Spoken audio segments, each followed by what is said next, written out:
Bonjour à tous, bienvenue dans ce nouveau numéro de rentrée de Dans le film. Nous accueillons aujourd'hui Pierre Conessa. Bonjour. Bonjour. Alors Pierre Conessa, vous êtes spécialiste des questions géopolitiques puisque vous avez occupé diverses fonctions au ministère de la Défense et vous avez publié dernièrement, je ne retrouve plus mon livre, en mai 2018, Hollywood, armes de propagande massive aux éditions Robert Laffont. Alors, vous scannez dans ce livre, analysez plusieurs centaines de films américains pour mettre au jour une sorte de mécanisme à l'œuvre dans l'industrie hollywoodienne. Et vous nous expliquez que le cinéma américain, depuis ses débuts, n'a jamais cessé d'être, en plus d'un art, en plus d'un divertissement, on l'a vu en long et en large dans le film, une usine à fabriquer de l'ennemi. Alors, on peut en citer quelques-uns. Il y a le noir, le jaune, le peau rouge, le basané, l'arabo-musulman, le communiste. Alors, on ne va pas pouvoir parler de tous ces ennemis. Le Frenchie, ne l'oubliez pas. Le Frenchie, oui. Et que le visage donc, de ces ennemis, nombreux, varie en fonction des guerres, de la situation politique du pays, des présidents. Mais ce qui est peut-être le plus inquiétant, c'est que parfois cet ennemi relève d'une sorte de pure projection fantasmatique, et finalement une sorte de mirage. Et tout cela ne serait pas si grave, ou en tout cas si porteur de conséquences, si le cinéma hollywoodien n'était pas un véritable outil géopolitique, un outil de propagande. Et puis vous citez un rapport américain qui parle du cinéma américain et des films comme un lieu de géopolitique important. Ce qui est une situation totalement inédite. C'est-à-dire que le cinéma français, le cinéma allemand, le cinéma russe ne sont pas des outils de géopolitique, bien qu'ils essayent peut-être parfois. On a eu du cinéma colonial français ou anglais qui était très bien dans ce domaine-là quand même. Bien sûr, mais qui en tout cas n'avait pas la puissance d'impact du cinéma américain. Alors peut-être ma première question, pourquoi cette fabrication de l'ennemi systématique est-elle aussi nécessaire à la fois à l'industrie du cinéma et au pays ? Si vous permettez, je fais un petit retour en arrière pour l'épisode qui a donné naissance à mon travail. J'ai eu beaucoup l'occasion d'aller aux États-Unis ces dernières années et vous êtes comme moi à avoir remarqué aux États-Unis qu'il y a des drapeaux américains partout. Sur le barbecue, sur le chien, sur la voiture, sur le toit de la maison, etc. Et je me disais, puisque je suis historien de formation, c'était mon métier au départ, je me disais, mais comment est-ce qu'on peut être si fier d'une identité nationale qui a quand même été esclavagiste, ségrégationniste jusqu'aux années 60, raciste encore aujourd'hui, génocidaire à l'égard des Indiens et impérialiste. Je vous la fais très brève si vous voulez. Et je vais dans une librairie, je demande à voir les manuels d'histoire. Et le libraire me dit, mais non, il n'y a pas de manuel d'histoire chez nous. Il n'y a pas de ministère de l'Éducation nationale aux États-Unis. Il y a un ministère qui distribue des subventions, mais qui ne s'occupe pas des programmes. Je me dis, tiens, c'est marrant, parce que la guerre de sécession racontée en Californie ou en Caroline du Nord, ça ne doit pas être tout à fait pareil. Et en fait, je me suis rendu compte que le récit national que, si vous voulez, nous, on a appris à l'école, qui était les héritiers de Michelet, Lavis, etc., est en fait le récit qu'en a fait Hollywood. C'est-à-dire Hollywood est le seul média culturel qui a diffusé une espèce de récit national, valable pour tous les Américains, puisque c'était en fait le moyen culturel le plus accessible pour tout le monde. Et c'est donc là-dessus que je suis parti. C'est-à-dire, je me suis dit, mais finalement, comment ce récit national, nous aussi, on a eu, si vous voulez, le récit national où il y avait Jeanne d'Arc, Bayard, Napoléon, etc., comment est-ce que s'est construit ce récit national? Et c'est la seule chose qui m'a intéressé, moi, c'est pas cette extraordinaire qualité du cinéma américain quand il parle de sa propre société, c'est la façon dont Hollywood a parlé de l'autre. Et l'autre, c'est la liste que vous avez dit, c'est-à-dire le noir, le rouge, le jaune, le basané, le Frenchie, et puis l'arabo-irano-terroristo-nucléaro-musulman. Donc, si vous voulez, c'est tout ça qui m'a intéressé. Et c'est donc à partir de ça c'est le premier point. Le deuxième point qui m'a guidé, c'est que, encore une fois, pour avoir regardé la télévision aux États-Unis, c'est que finalement, ce ne sont pas les bons films qui font l'opinion, ce sont les mauvais films, c'est-à-dire ceux qui font des gros budgets, qui sont très vus, qui circulent beaucoup sur la télévision américaine. Et donc, il faut partir du postulat contraire, c'est que l'opinion publique n'est pas faite par les bons films. Les bons films, c'est ceux que nous recevons nous. Les Américains, eux, se tapent la totalité des très mauvais films, si vous voulez. Il y a aussi les bons films qui sont dire qu'on considère... Bien sûr, mais quand vous regardez les chiffres d'entrée, vous êtes dans un espèce de déséquilibre dont on ne prend pas assez la mesure. Il y a eu 2700 westerns. Vous en avez vu combien? Vous en avez vu une trentaine comme moi. 700. Et vous avez vu les meilleurs. Vous avez vu ceux Bien qui, sûr. effectivement, sont exportés. Et donc, c'est quand même ce décalage-là qui a suscité, si vous voulez, ma réaction, qui, encore une fois, est une réaction de géopoliticien. Et le dernier point, qui malheureusement est très triste à voir, c'est la façon dont Hollywood traite de la guerre. C'est-à-dire l'extraordinaire légitimation de la violence, telle qu'elle est formulée par Hollywood, où vous savez, le héros passe à travers toutes les balles. Vous savez, Clausewitz, qui est le plus grand penseur, le premier penseur de la guerre, si vous voulez, parle du brouillard de la guerre. C'est-à-dire qu'il dit évidemment, quand on est dans la guerre et que les gens vous tirent dessus, vous n'avez qu'un seul souci, c'est de vous cacher pour pas être buté, pour savoir où sont vos amis et où sont vos ennemis.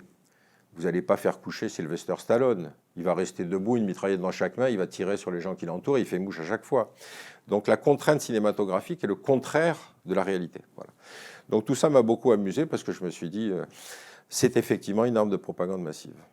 Après, vous dressez quand même un tableau très noir qui peut être assez brutal pour quelqu'un qui est très cinéphile. Et en même temps, vous êtes conscient qu'il y a une sorte de schizophrénie à l'œuvre dans le cinéma américain, en tout cas à la fois qui peut être capable d'une sorte d'autocritique absolument incroyable, de films extrêmement progressistes, extrêmement justes, qui éveillent les consciences, et capable aussi du pire, et de réécrire et d'effacer certains pans de l'histoire. Oui, mais c'est parce qu'il y a une espèce de tiraillement entre le producteur, et en particulier les majors, si vous voulez, et le producteur, c'est l'homme qui décide de ce que le public aime. Et puis vous avez des indépendants, soit producteurs indépendants, soit des acteurs indépendants, soit des réalisateurs indépendants, qui eux vont venir en contrepoint, si vous voulez, de ce discours. Quand Charlie Chaplin fait Le Dictateur, si vous voulez, tous les majors américains refusaient de faire des films contre le nazisme pour une raison assez simple. C'est que Goebbels, qui est un individu qui connaissait bien le cinéma, leur avait dit, si vous faites des films contre le régime, vous ne porterez plus un seul film en Allemagne, qui était le plus gros marché à l'époque. Bon, ben vous avez une problématique marchande qui est tout à fait apolitique ou qui est anti-politique. Et c'est parce que Chaplin est capable de financer lui-même son film qu'il le fait. De même que des types comme Robert Redford, comme Paul Newman, etc., sont des indépendants qui ont fait des films en rupture. Mais très intéressant, encore une fois, c'est la masse des mauvais films qui m'a intéressé. Bien sûr. Alors, peut-être, avant de parler de propagande, faire la distinction entre propagande et soft power, puisque Hollywood est, avant d'être peut-être un instrument de propagande, l'instrument soft power. Alors, quelle est la différence entre soft power et propagande ? Oh, soft power, c'est simplement un qualificatif anglo-saxon pour parler de propagande. Je veux dire, vous savez, soft power est un concept qui a été inventé par un type qui s'appelle Joseph Nye, qui est un des penseurs de la, si vous voulez, qui était un peu en rupture avec la ligne des républicains, qui était très belliciste, si vous voulez. Et il dit, il ne faut pas toujours utiliser le hard power, c'est-à-dire en fait les moyens de contrainte forte de l'armée, de la police, etc. Il faut aussi utiliser le soft power, c'est-à-dire les moyens culturels, dans lequel il inclut évidemment le cinéma, mais il y a aussi d'autres éléments de littérature, etc. Bon. Et donc, le soft power, c'est une manière de parler poliment de la propagande. Simplement, on ne s'est pas rendu compte que, si vous voulez, dans le début du XXe siècle, on invente simultanément la propagande et la publicité. Or, la propagande, c'est de la publicité politique et la publicité, c'est de la propagande commerciale. Ce sont les mêmes méthodes, c'est-à-dire pour expliquer aux consommateurs ou aux citoyens que le régime, alors c'est évidemment le nazisme et le communisme qui vont le plus loin, si vous voulez, dans le concept de propagande.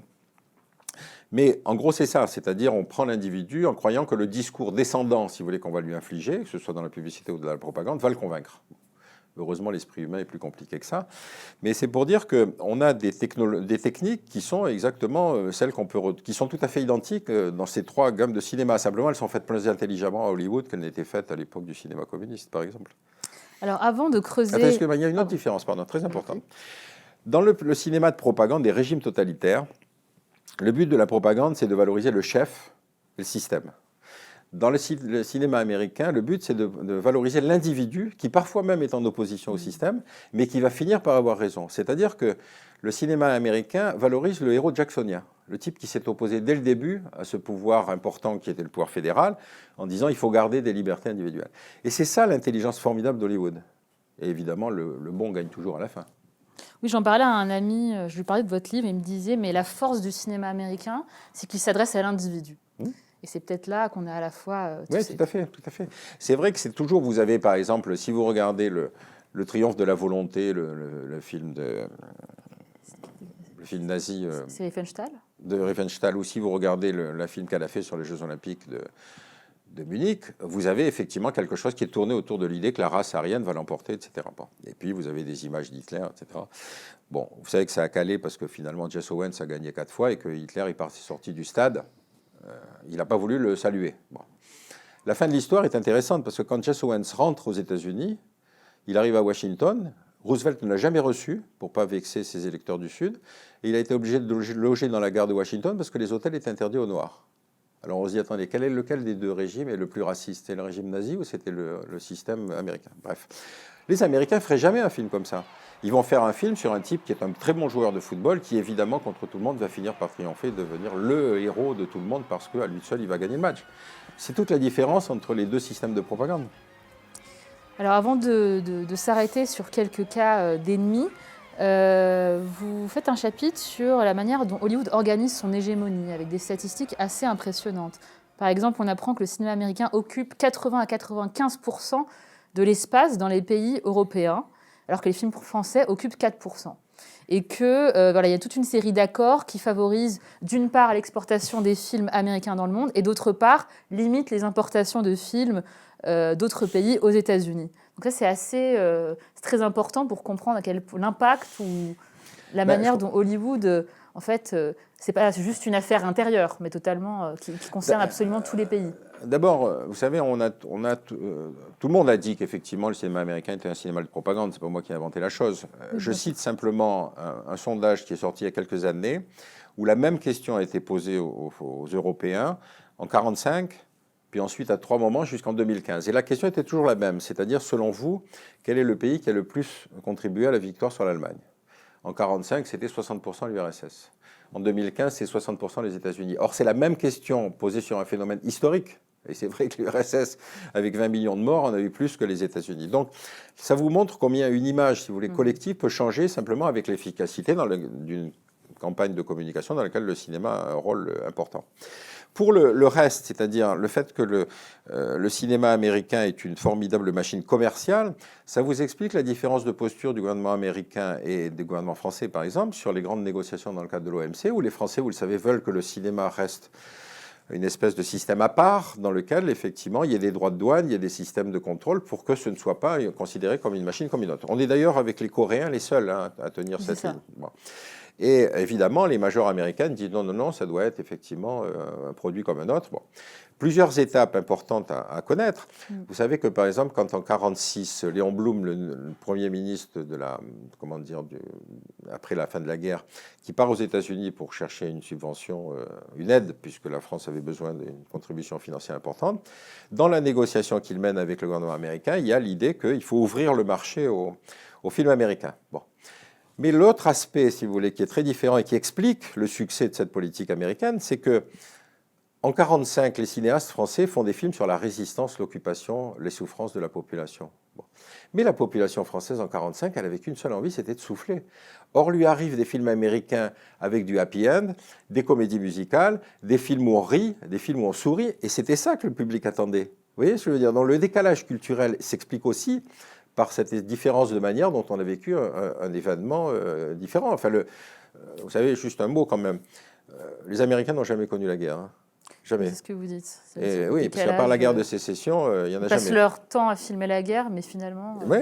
Et donc, si vous voulez, vous êtes dans quelque chose où, pour vous donner une échelle de mesure, les Russes perdent pendant la bataille de Stalingrad autant que les soldats américains sur les 2 théâtres d'opération. Vous voyez la différence de niveau. Bon. Et donc, vous pouvez raconter la guerre comme ça avec ces méthodes hollywoodiennes. Vous ne pouvez pas la raconter comme l'a décrit Schoendorfer dans la 317e section. C'est pas pareil, c'est pas la même guerre, c'est pas la même chose. Et donc, vous pouvez comprendre au bout du compte qu'on ait ce sentiment que le soldat américain est le meilleur du monde. Alors justement, les pays qui ne mettent pas en place des politiques de quotas se font carrément envahir par le cinéma américain. Donc, j'essaie de retrouver les chiffres. Par exemple, en France, la part de l'industrie cinématographique nationale est de 29%, ce qui est plutôt pas mal, et de la production américaine, 58%. En Allemagne, c'est 9% de la production nationale et 80% pour les États-Unis. Aux États-Unis, bien sûr, c'est 96% de films américains. Et le taux de pénétration du cinéma international aux États-Unis est de 5%. Et comme vous l'avez dit... un phénomène important à comprendre. Si vous voulez, les Américains sont habitués à voir des films américains. Ça veut dire qu'un film qui a un succès à l'étranger doit être américanisé. Oui, donc ils C'est font ça des le remakes. processus. C'est-à-dire que quand vous prenez Nikita, si vous voulez, ça devient effectivement nom de code de Nina ou je ne sais plus comment. C'est exactement les mêmes séquences, c'est exactement les mêmes coupes, c'est exactement le même truc, mais c'est joué par des acteurs américains.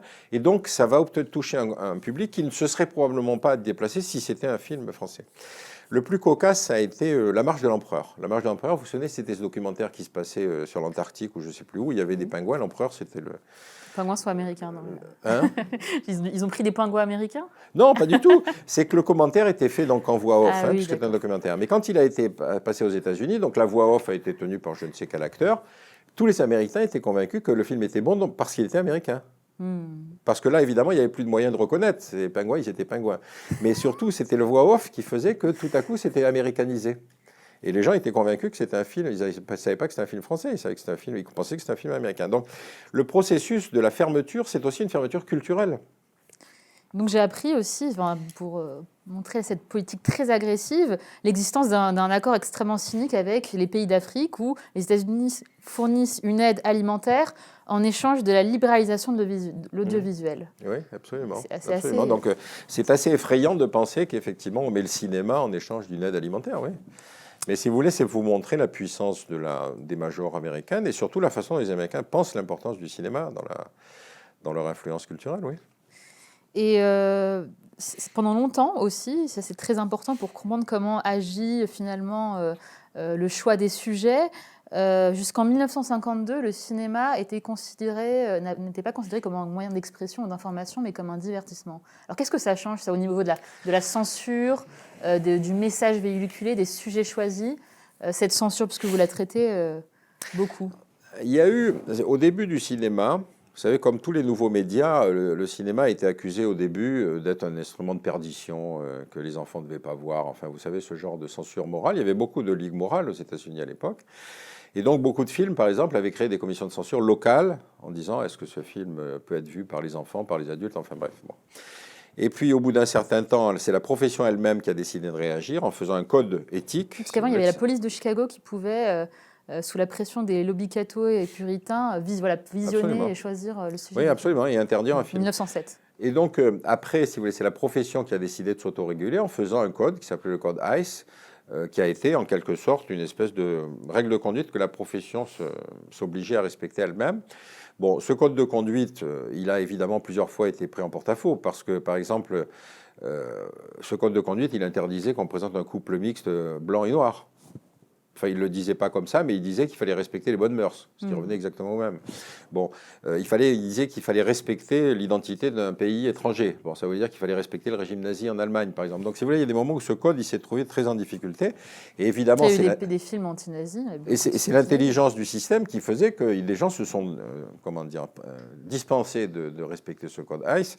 Et donc, finalement, on est resté dans quelque chose qui, au bout d'un certain temps, a été tranché par la Cour suprême, en disant il ne peut pas y avoir de censure sur le cinéma, il ne peut plus y avoir de censure sur le cinéma, puisque c'est un moyen d'information et un moyen culturel qui donc doit obéir au deuxième amendement ou au premier amendement sur la liberté de parole.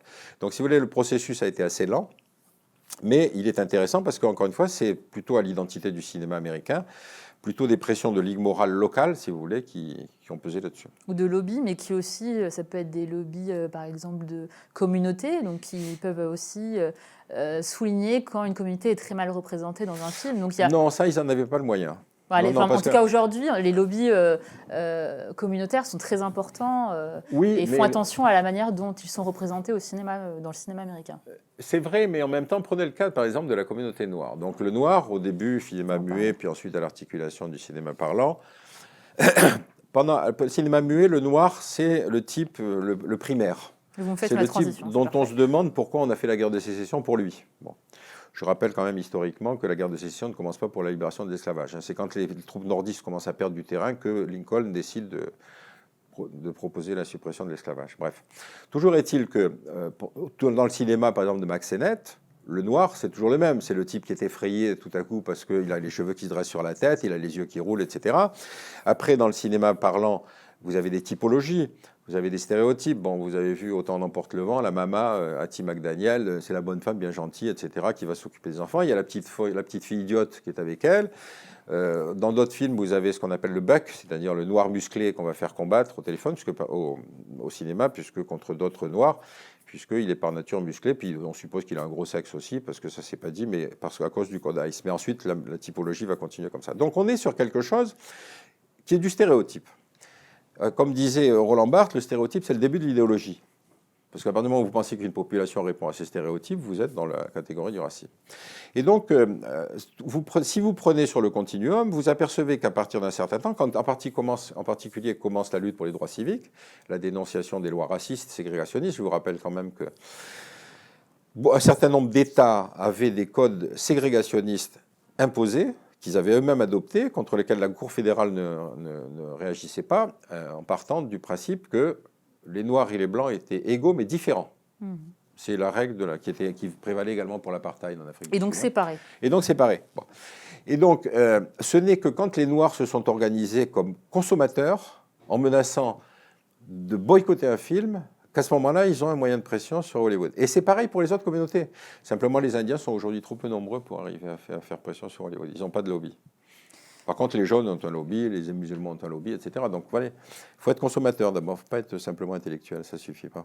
Et justement, dans l'histoire de cette représentation des Afro-Américains, vous parlez de la case de l'oncle Tom, qui est quand même, à l'époque, je crois que c'est 1852, le deuxième livre le plus vendu après la Bible. Et c'est un livre qui est... c'est une histoire passionnante parce que c'est un livre écrit par Harriet Beecher Stowe, une abolitionniste convaincue, mais qui en même temps véhicule des clichés sur les Afro-Américains qui vont imprégner de façon durable le cinéma américain. Si bien qu'aujourd'hui, on a presque oublié le message abolitionniste du roman et des films, puisqu'il y a eu énormément de films, à peu près une vingtaine d'adaptations, dont la première est même un des premiers longs métrages de l'histoire du cinéma américain. Enfin, un long métrage à l'époque, c'était 15 minutes. Donc, on voit comment cette histoire, censée aller dans le sens d'un progrès, finit par aujourd'hui paraître une sorte de cicatrices, en tout cas de choses qu'on ne veut plus voir aux yeux de la communauté afro-américaine. Oui, parce que, si vous voulez, c'est un autre stéréotype de la littérature et du cinéma américain. L'oncle Tom, vous savez, aujourd'hui, pour les militants du Black Panther, c'était exemple du noir qui, justement, était là pour se dévouer, qui était toujours obéissant, qui défendait ses maîtres, etc. Et donc, c'est un des autres stéréotypes que je n'ai pas cité, mais c'est vrai que le roman était à vocation abolitionniste, mais en partant d'un postulat, c'est que finalement, il y avait un bon fond chez les Noirs, si vous voulez. En gros, c'était ça. Et je citais d'ailleurs un autre exemple aussi, dont j'ai oublié le nom, à propos d'un film sur les Américains, c'est-à-dire il y avait un roman qui était paru dans une revue américaine qui était une manière de défendre les Indiens, et en particulier pour dénoncer les abus des bureaux des affaires indiennes. Bon. Et ce roman était paru en épisode dans une revue, je suis désolé, j'ai oublié le nom, mais donc ça a été porté à l'écran. Mais ça n'a pas été porté à l'écran comme le disait le roman, c'est-à-dire ce n'était pas le bureau des affaires indiennes et le système qui était pervers et qui opprimait des gens. C'est devenu un individu malsain qui corrompait la totalité du système, qui était bon par nature, si vous voulez. Et donc le cinéma a totalement transformé le message de cette femme qui prenait la défense des Indiens pour en faire un message de dénonciation d'un individu corrompu dans le système. Mais le système restait bon. Donc on a continuellement ce travail. Ce que vous citez sur Oncle Tom, c'est ça. C'est-à-dire le cinéma est capable de vous présenter d'une manière très intelligente, parce que les scénaristes américains sont formidablement créatifs et inventifs, des propos idéologiques totalement inadmissibles. Et d'ailleurs, un détail qui tue, et parce qu'il y a aussi une logique d'invisibilisation des communautés, la première adaptation de La case de l'oncle Tom est faite avec des acteurs blancs qui sont donc grimés en noir, ce qu'on appelle le blackface, et les seconds rôles, eux, sont noirs. Donc c'est quelque chose qu'on va retrouver, une logique qu'on va retrouver dans énormément de films américains, où on va faire jouer des métis par Ava Gardner, ou des latinos par des acteurs blancs. Et c'est quelque chose qu'on retrouve comme ça, c'est-à-dire l'incapacité à prendre des personnages véritablement de couleur parce que peut-être ils ne sont pas suffisamment stars. Ils ne sont pas bankable, il faut le dire. Ils ne sont pas bankable. Oui, c'est ça, oui. Non, ce que vous dites est tout à fait vrai. C'est-à-dire que pendant très longtemps, même quand on voulait présenter une situation, un scénario, une histoire dans laquelle effectivement le héros pouvait être un autre, si vous voulez, un métèque, quelle que soit sa couleur de peau, le rôle principal était toujours joué par un acteur blanc, grimé. Et ce n'est que très tardivement qu'effectivement on a commencé à laisser la place à des individus. Mais prenez un film comme Bronco Apache, c'est Burt Lancaster qui joue le rôle de l'Apache, et où c'est un film plutôt favorable aux Apaches. C'est-à-dire c'est un type qui résiste jusqu'au bout. Mais parce que, encore une fois, c'est le producteur qui est l'homme important dans le système hollywoodien.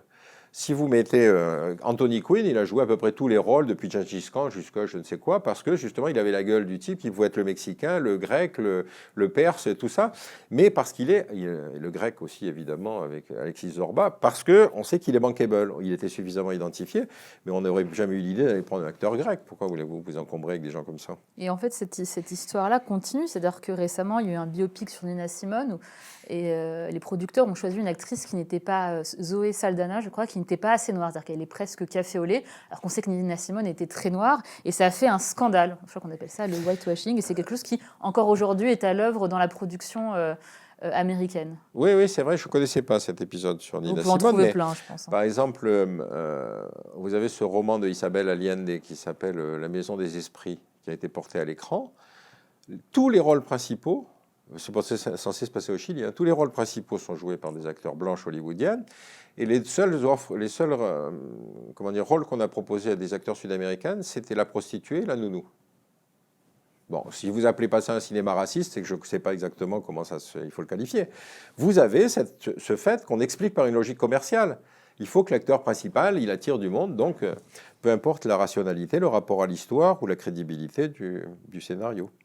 Puis il y a aussi une étape qu'on ne peut pas contourner, c'est évidemment Naissance d'une nation de Griffith en 1915, qui est, alors quand vous en parlez à un cinéphile, c'est vraiment le point où tous les problèmes sont concentrés. Et comme me disait très justement un ami, c'est qu'il m'a dit il n'est défendable que par sa forme. Oui, c'est vrai. Voilà, c'est tout. Et c'est vrai. Pour le reste, c'est un film d'une violence absolument inouïe, quasiment irregardable. Mais bon, c'est aussi une œuvre qui a déterminé le cinéma américain, qui a déterminé le cinéma tout court, une œuvre révolutionnaire formellement, mais insupportable dans son contenu. Mais vous avez là, vous mettez le doigt sur le hiatus et la contradiction dans laquelle vous allez baigner toute votre vie. Parce qu'effectivement, quand vous vendez bien une histoire insupportable, qu'est-ce que vous jugez? Vous jugez la forme ou vous jugez le fond? Et donc, ce que vous dites sur la naissance d'une nation est très vrai, parce que n'oubliez pas qu'on était à 40 ans de la fin de la guerre de sécession, et donc on était sur un conflit qui a laissé des traces incroyables sur les États-Unis. Hein. Vraiment, vous avez il le présente encore comme une espèce de fracture, si vous voulez, à l'intérieur de la société américaine. Et donc, l'interrogation du cinéma muet de l'époque sur les Noirs, c'est est-ce que ces gens-là valaient la peine qu'on se tue pour eux? Il n'y aura d'ailleurs jamais de film avant les années 60 sur le rôle des Noirs qui allaient combattre justement avec les troupes nordistes. De même qu'il n'y aura que dans les années 60 un film sur le bataillon noir qui participait à la Seconde Guerre mondiale en Europe. Donc si vous voulez, on ne va pas les exclure, on va simplement les oublier. On néglige, si vous voulez. Ils n'apparaîtront que quand commencera le Blaxploitation, par exemple, au moment où les Noirs eux-mêmes réagiront. Alors on va en parler, mais juste avant, il y a quelque chose qui m'a très intéressée, j'ai appris cette histoire, qui est pour moi une sorte de celle de Jack Johnson, qui est pour moi, c'est-à-dire presque l'envers de tout ce que vous décrivez avant, c'est-à-dire la manière dont je ne sais pas qui a décidé de ne pas d'interdire la vidéo de ce combat de boxe que vous allez nous expliquer, mais c'est finalement une sorte de retour du refoulé, Jack Johnson. C'est-à-dire qu'on essaye d'invisibiliser la communauté afro-américaine, de ne pas lui donner des rôles à sa mesure, et puis débarque Jack Johnson. Alors qui est ce Jack Johnson? Jack Johnson était un boxeur noir, champion du monde de poids lourd, mais à une époque où il était interdit de faire des combats entre blancs et noirs. Bon. Mais comme il était visiblement très, très fort et que, évidemment, un producteur pouvait être tenté d'organiser enfin ce combat interdit, si vous voulez, donc il l'organise dans des conditions où rapidement Jack Johnson l'emporte. Bon. Et donc on rappelle un ancien champion du monde blanc qui promet, lui, de venir se battre pour montrer la supériorité du blanc. Il y a une phrase que je cite. Où je vais la citer parce qu'elle est quand même importante. Donc c'est James Jeffries qui fait une annonce et dit « Je vais combattre dans le seul but de prouver qu'un homme blanc est meilleur qu'un nègre. Cette partie de la race blanche qui compte sur moi pour défendre la suprématie peut être assurée que je donnerai mon maximum. » Oui, donc il arrive avec un propos raciste en montrant qu'il allait donner une leçon à Johnson. Manque de chance, Johnson est bien meilleur que lui et donc il le gagne, il le bat. Comme le combat était filmé, puisque tout le monde attendait à ce que Jeffries l'emporte, effectivement, le film existait. Et donc certains États ont décidé d'interdire sa projection parce que c'était une valorisation du noir. Alors en plus, Johnson était probablement trop démonstratif, c'est-à-dire qu'il avait gagné beaucoup d'argent, il s'était acheté une voiture, il a épousé une femme blanche. Donc il a fait beaucoup de fautes, si vous voulez. Et donc très vite, si vous voulez, il a été diabolisé par l'ensemble de la communauté raciste américaine. Et il a été obligé de se réfugier en France. Et ça, c'est quelque chose qu'on sait peu.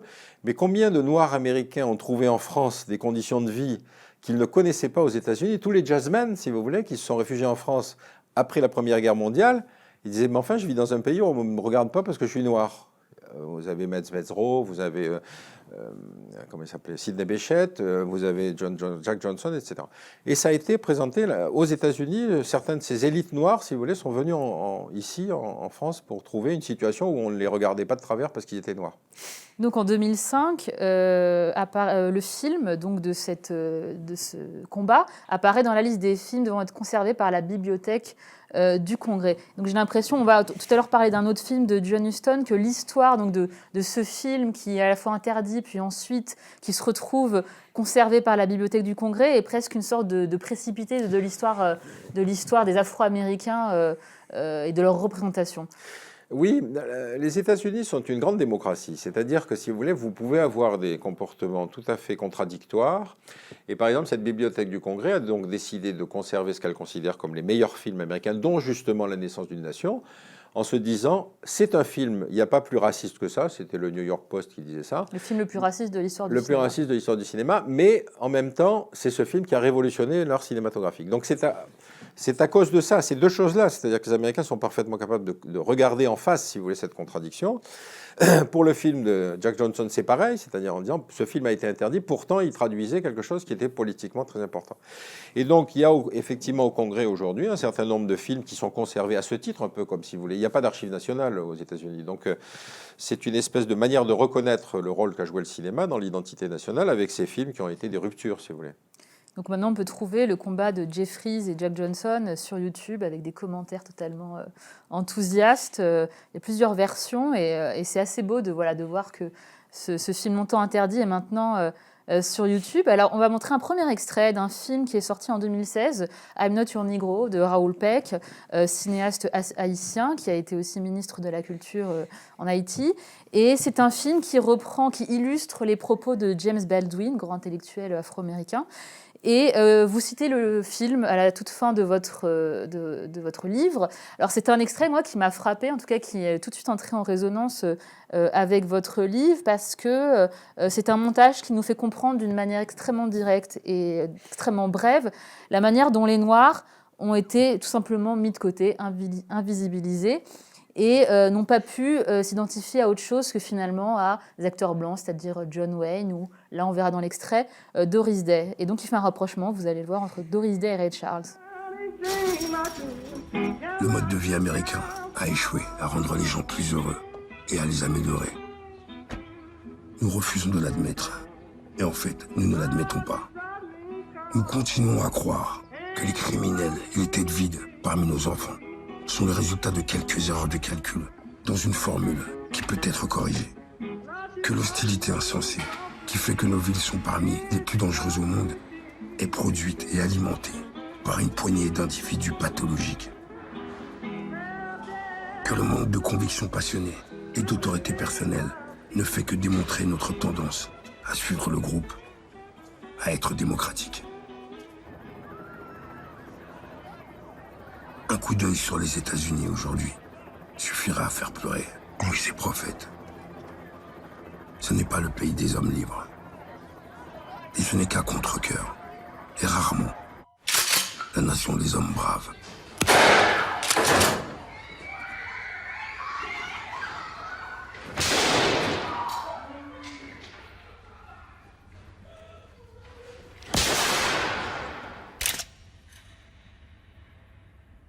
Je me dis parfois que c'est un miracle absolu, que l'entière population noire des États-Unis n'ait pas depuis longtemps succombé à une furieuse paranoïa. Pour nier la réalité sociale, les gens finissent par vous dire « Mais que vous êtes amer ».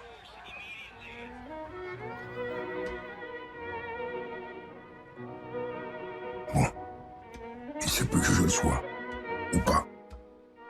Et si je l'étais, j'aurais de bonnes raisons.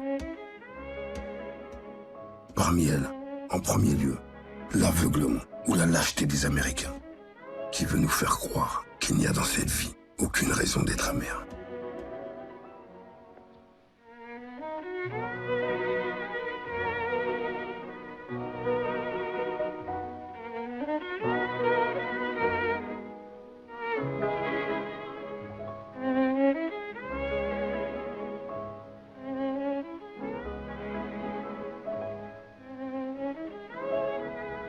Dans ce pays, il existe depuis si longtemps que c'en est dangereux. 2 niveaux d'expérience. Le premier, pour résumer cruellement, se trouve dans les images de Gary Cooper et Doris Day. 2 des plus grotesques plaidoyers d'innocence que le monde ait connus. Le second, souterrain, indispensable et dénié, peut se résumer, disons, au ton et au visage de Ray Charles. Oh, mama, don't you treat me wrong. Come and love me daddy all night long. Oh, I know it's all right now. Hey, hey, hey. When you see me in misery, come on, baby, see what me. Il n'y a jamais eu de réelle confrontation entre ces 2 niveaux d'expérience. Should I be bad or nice? Should I surrender his pleading words so tenderly entreat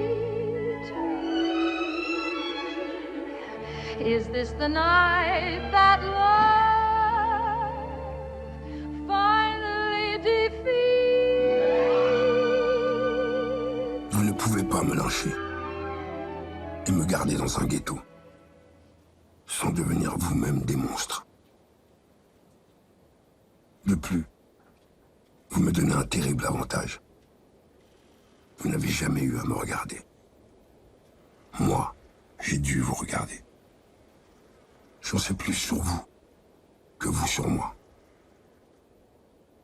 On ne peut pas changer tout ce qu'on affronte. Mais rien ne peut changer tant qu'on ne l'affronte pas. Donc, comme le dit James Baldwin, 2 niveaux d'expérience totalement irréconciliables, ou en tout cas, dans cet extrait, c'est frappant. Bon, évidemment, choisir Doris Day, c'est vraiment choisir une sorte de version presque Walt Disney du cinéma américain. Voilà, que l'image de Doris Day, finalement, refoule absolument un autre niveau d'expérience qui est celui des Noirs américains. Et en voyant le film de Raoul Peck, on se dit vraiment quelque chose que moi, personnellement, je ne me suis pas dit, et de façon un peu bête. Si j'avais été noire, afro-américaine, et que j'avais traversé tout ce classicisme américain que j'adore, mais à qui je me serais identifiée, finalement. Il y a vraiment cette sorte de béance, quelque chose qui manque, mais qui est venu aussi plus tard, hein, puisque, évidemment, il y a eu des cinéastes qui se sont emparés de la question, qui ont essayé d'apporter cette problématique afro-américaine et les questions qui vont avec dans le cinéma. Des films comme La Porte s'ouvre de Mankiewicz, Stars in My Crown de Turner, Le Soleil brille pour tout le monde de John Ford, vous en citez plein. Donc, voilà, quelque part, peut-être que le système a résisté pendant très longtemps à produire une image de l'afro-américain, mais il y a eu quelques tentatives.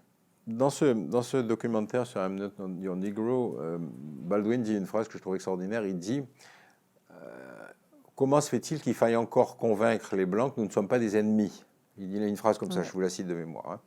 C'est-à-dire qu'il a exactement ce sentiment que vous évoquez, c'est-à-dire l'image que le cinéma leur a renvoyé des Noirs pendant des années, c'était le délinquant, le mafieux, la prostituée, etc. etc. Bon. Et donc, il fallait cette espèce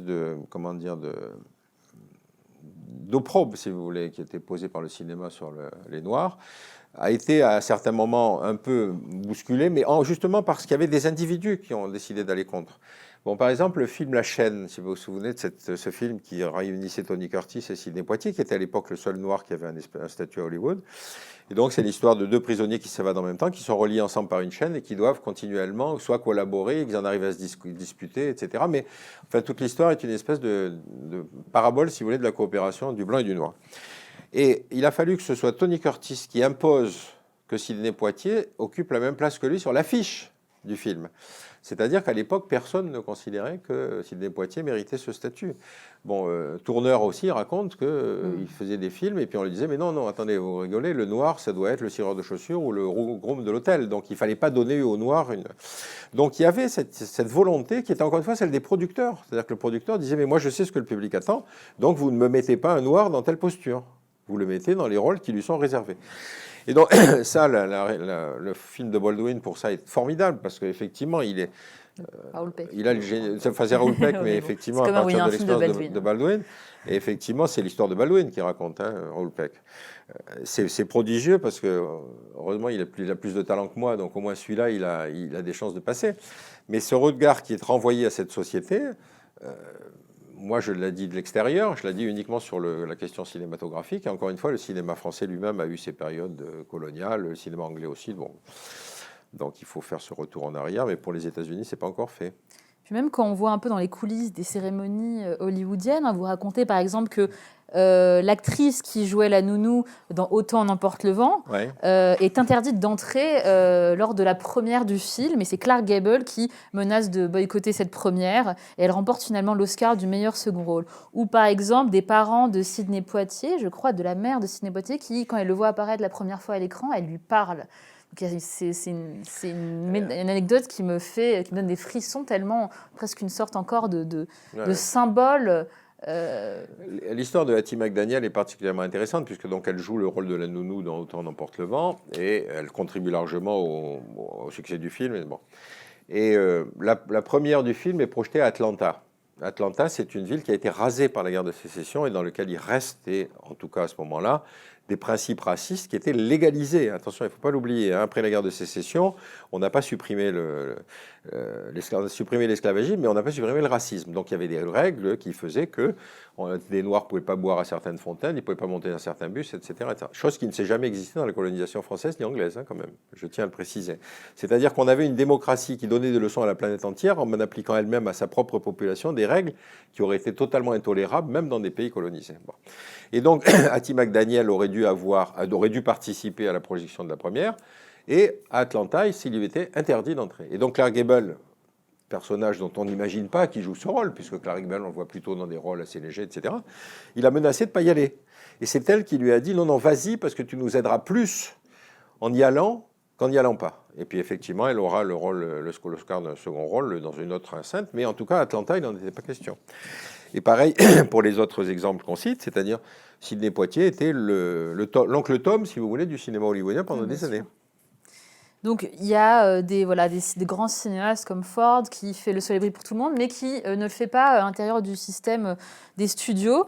Ou par exemple Roger Corman, un grand roi de la série B, qui fait The Intruder, l'histoire d'une petite ville du Sud où débarque un homme au complet blanc qui va diffuser une sorte les idées du Ku Klux Klan. Enfin, c'est un film extrêmement violent que j'aime beaucoup, qui est aussi son film le plus personnel, le plus politique, et qui va se ramasser complètement. Alors le film est fait là encore dans une sorte de manière totalement indépendante, et il ne va pas marcher. Ce sera la seule tentative de Roger Corman de faire un film politique. Donc on voit qu'à chaque fois, ces tentatives de montrer la réalité, la réalité du pays ne peuvent pas, en tout cas, avoir lieu à l'intérieur du système des studios.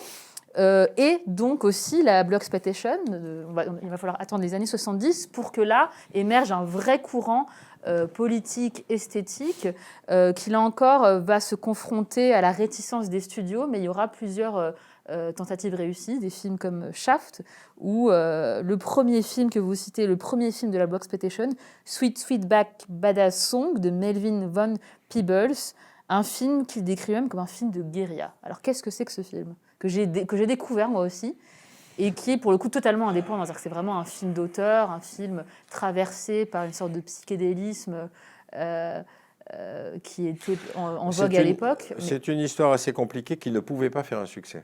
Bien sûr. Ça, c'est sûr, parce que le personnage est un personnage d'un individu, d'autant que je me souviens, hein, je l'ai vu il y a assez longtemps.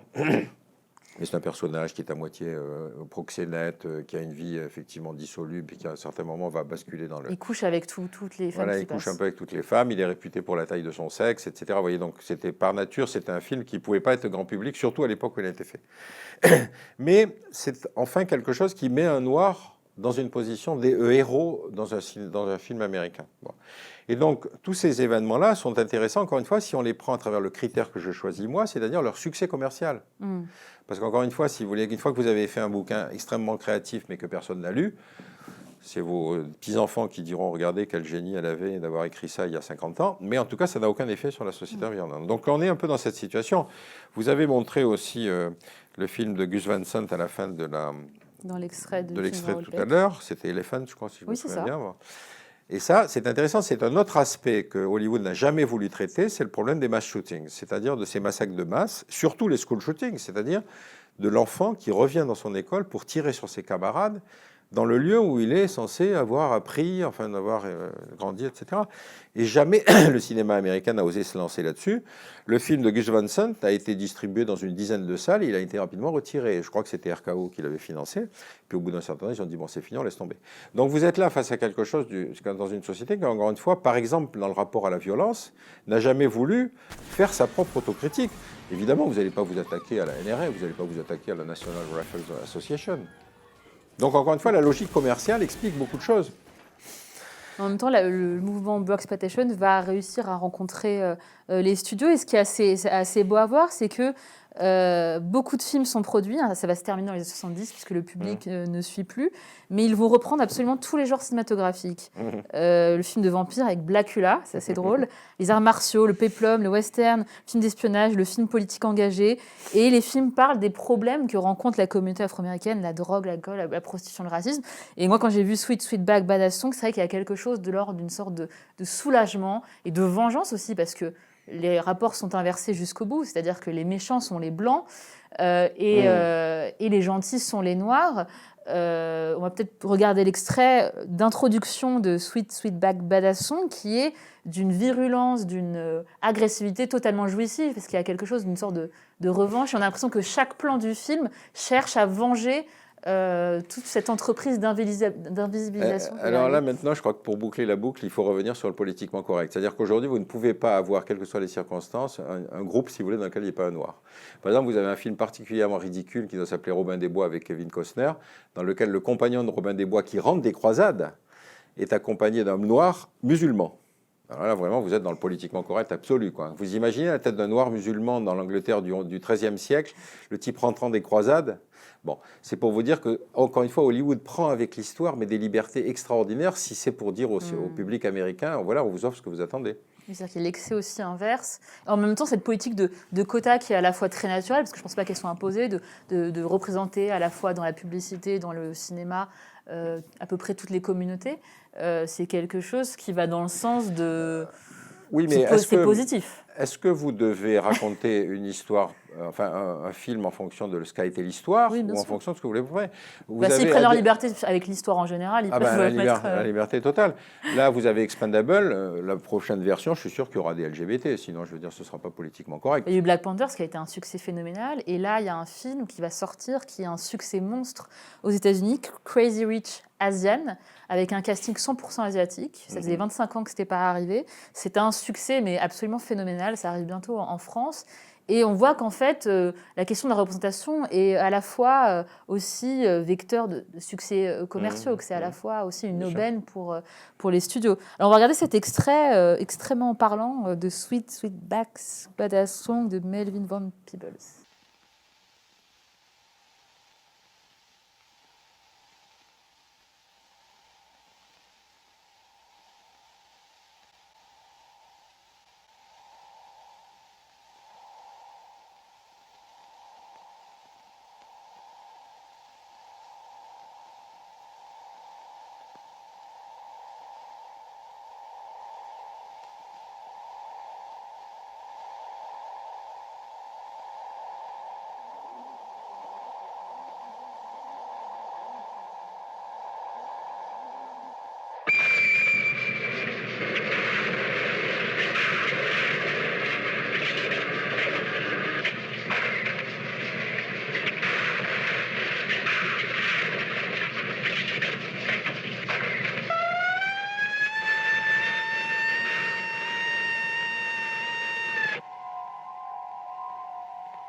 door. Close the door.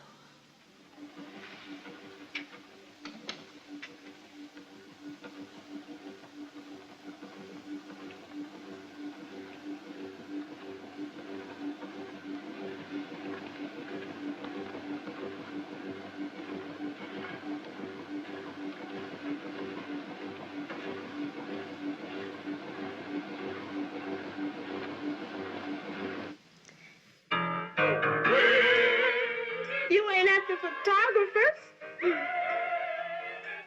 You ain't getting your picture taken. Move!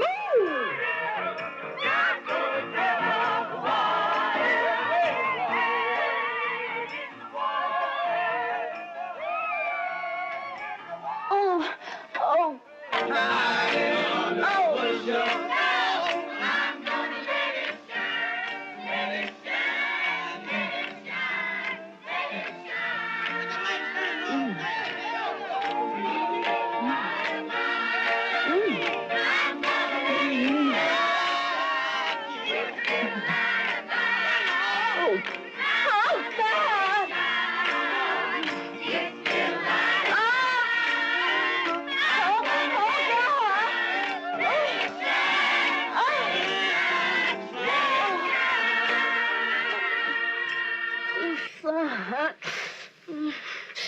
Oh, you got a sweet, sweet back.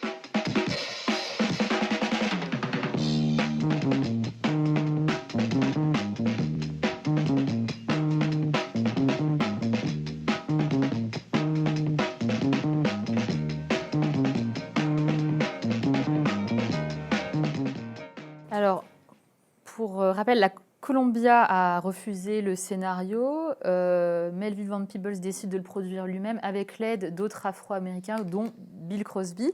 Il est programmé dans 2 salles. Et avec la naissance des Black Panthers, ça va changer la donne et aider le film à rapporter 15 millions de dollars alors qu'il a coûté quelques milliers de dollars. Autre détail important, le film est classé X par la White Citizen Council, ce que le réalisateur va tourner à son avantage en disant c'est le film que les Blancs ne veulent pas voir. Voilà, c'est ça. Et dans l'extrait, moi, ce qui me frappe, c'est plusieurs choses. Déjà, ces plans sur une sorte de la vie quotidienne de femmes noires. Et puis, peut-être cette chose que le cinéma américain ne veut surtout pas voir, c'est la sexualité des Afro-Américains. C'est-à-dire que c'est un film où le héros ne cesse de coucher avec une femme blanche, ce qui est peut-être une sorte de provocation totale, avec ce que ça suppose à la fois de rejet et de fascination pour la sexualité de l'homme noir. C'est quelque chose qui traverse le cinéma américain. Dans Le Sergent Noir, on a aussi cette fascination pour la sexualité, en tout cas pour ce qu'il y a de ce que dégage de sexuel l'homme noir. Voilà, et puis bien sûr, ce carton, Starring the Black Community. Bref, on est dans un cinéma de guérilla. Ouais. Cela dit, je cite une phrase de Dizzy Gillespie, vous vous souvenez, qui était ce jazzman qui a été mobilisé pour partir, si je ne m'abuse, au Vietnam, je crois, ou pendant la Seconde Guerre mondiale, je ne me souviens plus, et qui disait « Mais je sais que si on me met un fusil dans les mains, je ne suis pas sûr que je vais tirer dans la bonne direction. » Bon, c'est pour vous donner une idée de quelqu'un qui avait cette liberté de parole à cause de son succès et qui traduisait quelque chose que la société américaine ne voulait pas voir. C'était ce droit que pouvaient avoir les Noirs d'être des citoyens comme les autres. Rappelez-vous qu'au Cotton Club, et puis dans beaucoup d'autres endroits d'ailleurs, il y avait même pour les musiciens qui jouaient au club, ils devaient rentrer par la porte de service, ils ne pouvaient pas rentrer par la grande porte. Donc l'étendue du racisme de la société américaine, on ne le mesure pas. On ne l'a pas vécu nous, je veux dire, ni vous ni moi. Il faut que des artistes soient capables de le concrétiser dans un film, dans un propos, comme Baldwin, pour que ça passe. Vous savez, moi, je suis né en Algérie à l'époque de la guerre... je vivais en Algérie à l'époque de la guerre d'indépendance. Mon père était journaliste et il recevait des journalistes américains qui disaient aux pieds noirs, ce en quoi ils avaient raison, vous êtes racistes, regardez comment vous parlez des Arabes, les bicos, etc., etc. Et eux, ils venaient d'une société dans laquelle il y avait des lois qui interdisaient à des Noirs de boire à certaines fontaines ou de monter dans certains bus. En Algérie, il n'y avait rien de tel. C'est-à-dire que la façon, si vous voulez, dont une société se présente elle-même et ce qu'il y a derrière, il faut aller la creuser pour comprendre comment les gens la vivent. Et là, on n'a parlé jusqu'à maintenant que des Noirs. Mais si vous voulez, pour les peaux rouges, je le dis volontairement parce que justement, ils n'ont jamais été capables de passer à ce stade où ils existent en tant que tels.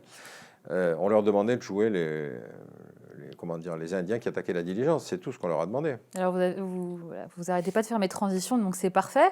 Le Peau Rouge, voilà, qui est peut-être vous l'avez dit vous-même, il y a une communauté noire qui maintenant s'est constituée en lobby et qui peut défendre ses droits et dire quand ça va pas, alors que le Peau Rouge est vraiment pour la victime sacrifiée à la fois de l'histoire américaine et puis évidemment du cinéma hollywoodien.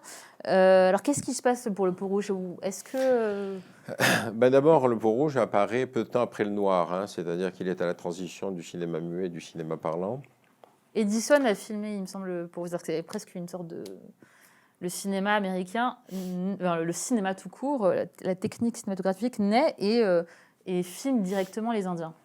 Mais si vous voulez, le concept de série B, par exemple, qu'on utilise tous, est en fait un concept qui a été créé à l'époque, justement, de ce qu'on appelait les Nickelodeon, c'est-à-dire des cinémas dans lesquels on voyait un film de 50 minutes. Et justement, la série B, c'était le deuxième film, c'était 2 pour le prix d'un. Et donc, ces films étaient faits en série, hein, puisque vous aviez le même personnage, la même équipe de tournage qui tournait un deuxième épisode qui ressemblait étrangement au premier, mais où vous aviez le héros qui finalement réussissait à l'emporter. Et donc, vous avez eu tous ces personnages qui sont célèbres, enfin peut-être pas dans votre génération, mais qui étaient Big John, Opalong Cassidy, Kit Carson, etc. Bon. Et pourquoi je dis ça? Parce que justement, toute la thématique, c'était le redresseur de tort, le shérif, celui qui va l'emporter, en particulier contre les Indiens. Donc les Indiens étaient la chair à canon, si vous voulez, sur laquelle on allait pouvoir tirer à volonté.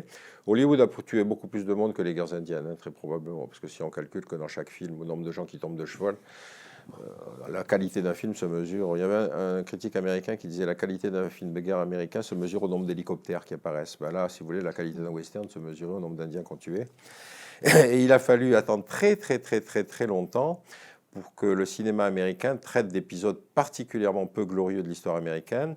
Puisque vous savez qu'il y a, dans les années 1850 ou 70, je ne me souviens plus exactement, il y a ce qu'on appelle une loi qui s'appelle l'Indian Removal Act, c'est-à-dire une loi qui va déplacer les Indiens de leur lieu de résidence naturelle pour les mettre dans des réserves. Et on a le cas, par exemple, d'un grand déplacement de Cheyenne, si je me souviens bien, dans lequel un tiers de la population est morte de froid, de faim, de fatigue. Bon. Il a fallu attendre les années 60 pour qu'effectivement il y ait un film sur cet épisode très peu glorieux du déplacement des Indiens. Il y a un très bon livre de Blueberry d'ailleurs sur le sujet, une très bonne bande dessinée.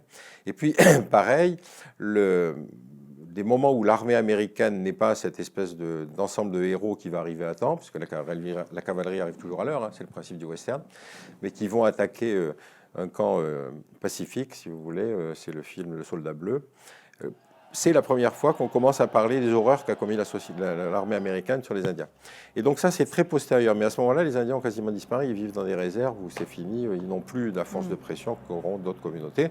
La communauté asiatique qui arrive à flot continu, si vous voulez, par exemple, ou d'autres communautés indiennes ou musulmanes, qui vont pouvoir s'organiser. Par contre, les Indiens, c'est fini.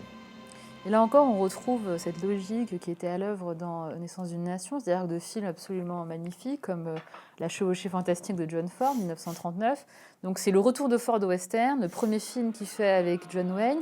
J'ai aussi appris que c'est la première fois que Ford tourne avec de vrais Indiens, un Navarro. Et pourtant, c'est le film qui a peut-être le plus nui à l'image de l'Indien, où l'Indien est présenté comme quelqu'un qui empêche le progrès, quelqu'un qui est sanguinaire et sauvage. Donc là encore, on est dans cette sorte de tiraillement entre deux très grands films qui ont marqué l'histoire. La chevauchée fantastique a marqué l'histoire du western, et en même temps, là encore, le contenu est pas forcément irregardable. On n'est pas dans Naissance d'une nation, mais problématique en tout cas. La bataille de Wounded Knee, dans laquelle effectivement, si je me souviens bien, c'était Sitting Bull qui a battu l'armée américaine. Plutôt non, le massacre de Wounded Knee, c'est le massacre dans lequel l'armée américaine a attaqué un camp qui ne se défendait pas. Hein. Bon. Et c'est là que les Indiens ont manifesté dans les années 60, si vous voulez, pour réclamer leurs droits, etc. Et donc tout ça n'a jamais été traité par le cinéma américain, bien longtemps après que John Ford ait finalement réussi à comprendre que c'était peut-être pas tout à fait ça qu'avait été la réalité historique. mais vous n'êtes pas dans un livre d'histoire, vous êtes dans un produit cinématographique qui doit faire des entrées. Oui, bien sûr. Alors voilà, la seule petite réserve que j'avais, c'est que, en creusant un peu le sujet, on se rend compte que dans les années 20 et 30, il y a des films qui, ou en tout cas les Indiens sont suffisamment exotiques pour être dignes d'intérêt à l'écran, et donc il y a beaucoup de films où des Indiens sont les héros. Par exemple, dans L'ennemi silencieux, un film de 1930 de H.P. Carver, c'est un film qui traite d'une communauté indienne qui est frappée par la famine. Donc là, on a, voilà, c'est un contre-exemple, peut-être une exception, mais au bout d'un moment, le public ne trouve plus son intérêt dans les histoires, en tout cas ne s'intéresse plus à cet Indien positif, et c'est à partir de ce moment-là que l'image de l'Indien se transforme. Voilà, c'était la petite... Vous savez, il y a un film qui s'appelle The Vanishing Americans, qui était un film justement sur la disparition des Indiens. La race qui meurt en français. Voilà, bon. La race qui meurt, exactement. Mais cela dit, pour revenir à des épisodes récents, moi je suis allé à Washington il y a 2 ans dans un musée qui s'appelle le Native Americans Museum, qui est donc dans l'ancienne bourse du commerce de New York. Donc vous avez des tas de cartes avec des Indiens partout sur le territoire américain, vous avez des poteries, vous avez du tissage, etc. Il n'y a pas une seule planche sur les guerres indiennes, pas une. Alors vous dites, mais attendez, vous êtes un enfant, et vous dites, bon, vous regardez les cartes, etc. Mais je veux dire, c'est ce moment important de l'histoire américaine qui est la constitution d'un génocide, ne fait pas partie de l'enseignement que théoriquement un État devrait se diffuser à ses enfants pour avoir un minimum de distance critique. Donc le boulot reste très important encore à faire. Et puis il y a cette remarque de Noam Chomsky que j'ai beaucoup aimée, qui dit qu'on s'étonne que l'armée américaine appelle encore ses matériels de guerre du nom de ses anciennes victimes, les hélicoptères Apache, le code Geronimo. Donc il y a une sorte de d'obscénité étalée à même les armes de guerre. Oui, surtout que je vous dis, si les Allemands appelaient leur matériel de guerre Shoah ou oui, ça passerait pas trop. Auschwitz, non mais je veux dire, c'est extraordinaire. Ouais. Une manière de rendre hommage comme ça à travers des matériels de guerre de gens qu'on a massacrés, c'est quand même assez étonnant, quoi. Alors, il y a là encore des contre-exemples quand même, c'est-à-dire que Ford a à la fois tourné La Chevauchée Fantastique et puis il a tourné aussi Les Cheyennes. Ouais. Donc, il y a plein de contre-exemples qui commencent surtout les années 50. Non, c'est un processus historique, c'est-à-dire que Ford tourne bien après Ouais. avoir fait sa trilogie 1964. célèbre, si vous voulez, il brûle les Cheyennes, parce qu'on est justement dans l'époque où, encore une fois, la société américaine est une société qui a un regard critique sur elle-même. Je cite par exemple le cas pour les films de guerre de ce site américain qui attribue chaque année le prix du film le plus meurtrier. Parce que vous savez bien que dans un film américain, si vous n'avez pas une bonne pincée de mort, c'est pas un bon film. Et bien chaque année, ça veut dire que les Américains sont capables de se moquer d'eux-mêmes et de débattre de manière critique là-dessus, y compris dans le milieu du cinéma.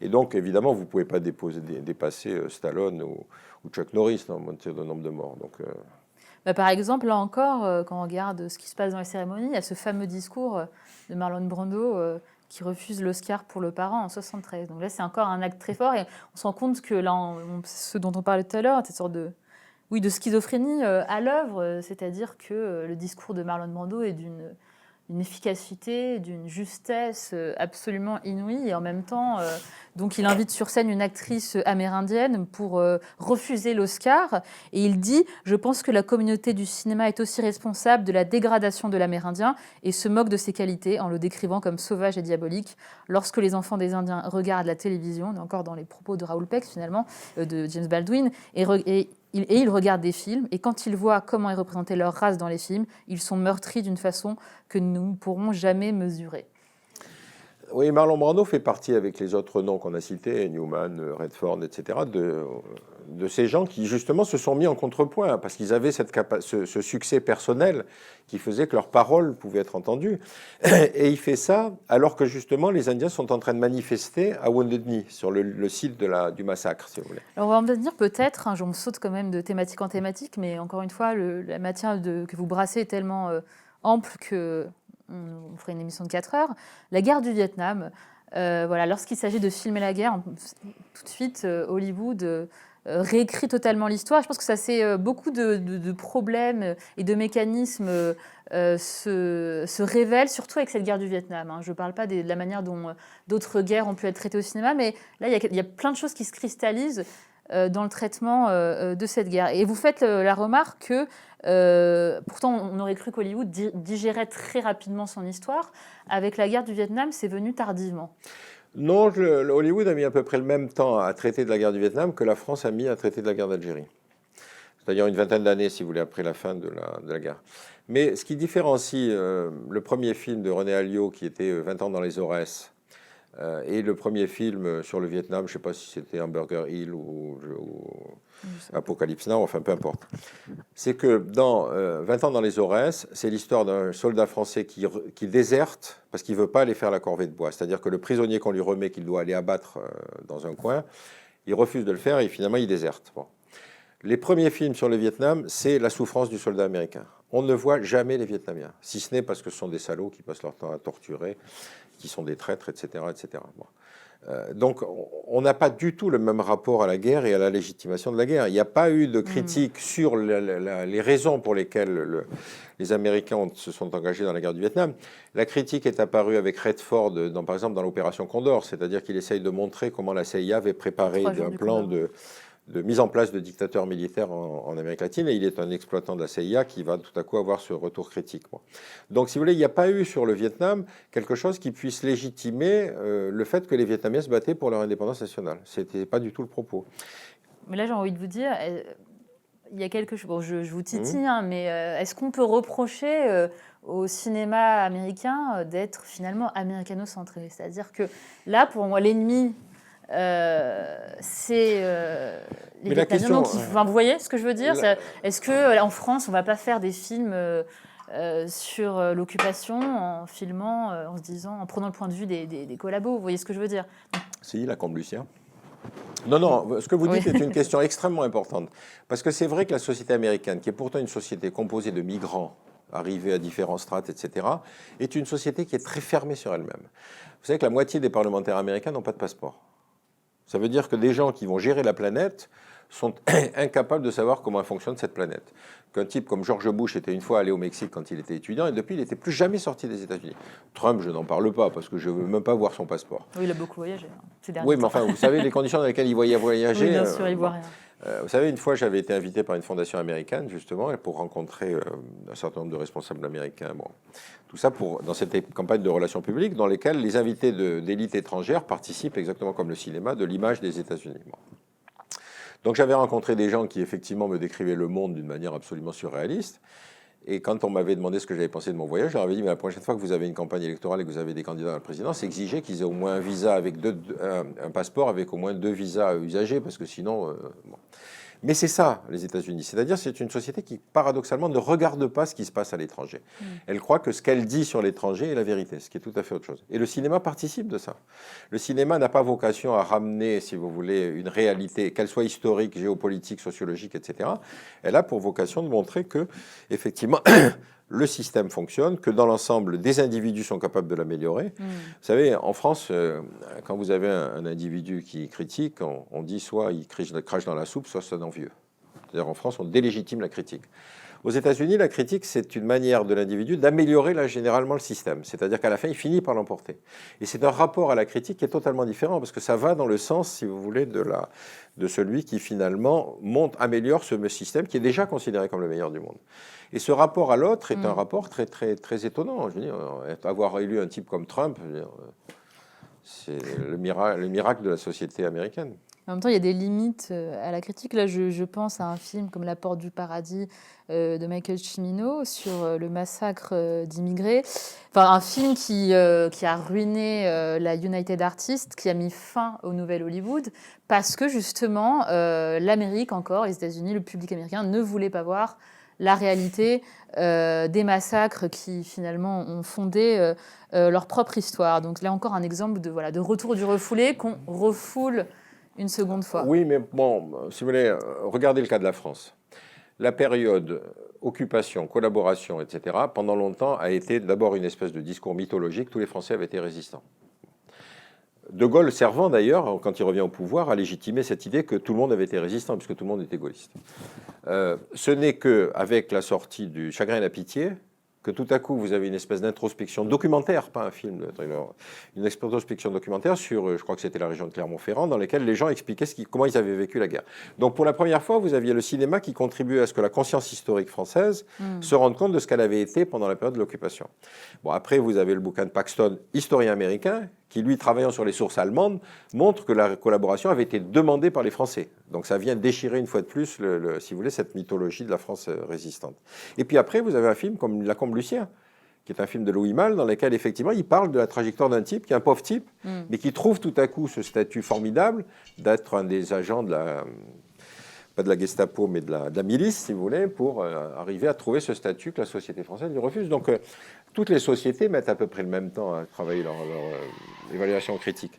La seule société qui ait véritablement fait ce retour sur elle-même, c'est la société allemande sur le nazisme. Les Japonais ne l'ont jamais fait, les Français l'ont fait très difficilement, les Américains commencent doucement, doucement.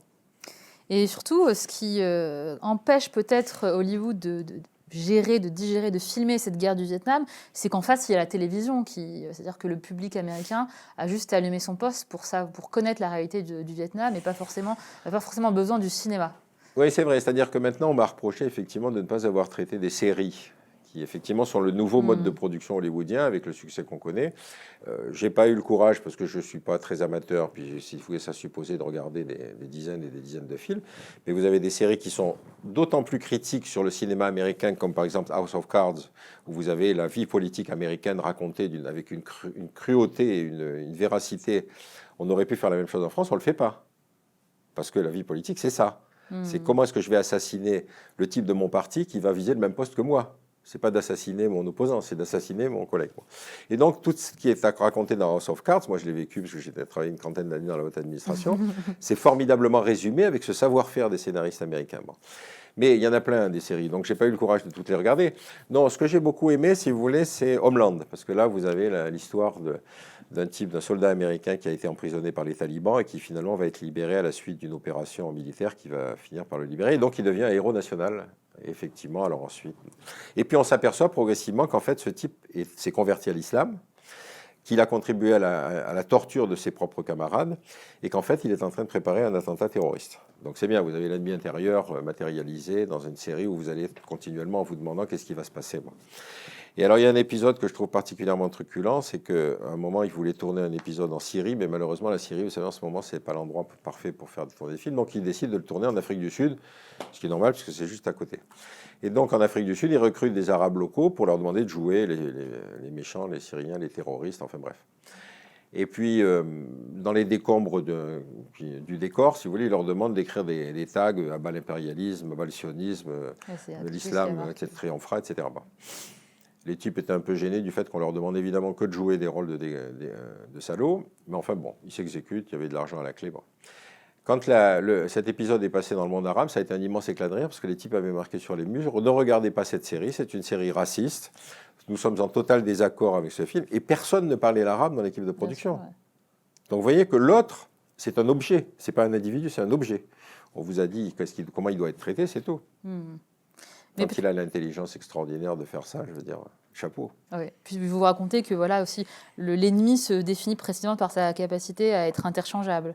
C'est-à-dire qu'on peut, peut être un nazi, comme ça peut être un terroriste, ça peut être un Chinois, enfin ça peut être n'importe quoi. Tant que c'est l'ennemi, finalement, on peut remplir cette figure par n'importe qui. Pour revenir sur la guerre du Vietnam, il y a quand même eu énormément de films qui ont bien filmé. Après, vous dites, par exemple, et c'est là que moi je ne vous suis plus, que par exemple Oliver Stone avec Platoon livre une image juste du Vietnam parce que finalement il a fait cette guerre. Il a fait cette guerre, oui, c'est vrai. Alors, moi j'ai revu le film, je le trouve presque sans intérêt et je préfère 1000 fois plus un film comme Voyage au bout de l'enfer ou Apocalypse Now, par des cinéastes qui n'ont pas vécu la guerre, que Platoon, qui est pour moi justement un peu plat. Donc, libre à vous. Non, mais moi, ce qui m'intéresse, c'est encore une fois, c'est la reconstruction cinématographique d'une réalité. Encore une fois, c'est pas sur la qualité cinématographique que je me place. Sûr. Moi, c'est la manière dont, si vous voulez, ce que je considère comme un instrument de propagande, va traiter de quelque chose qui est l'autre. Bon.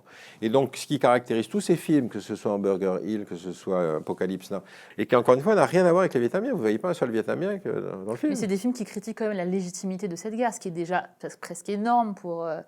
encore une fois...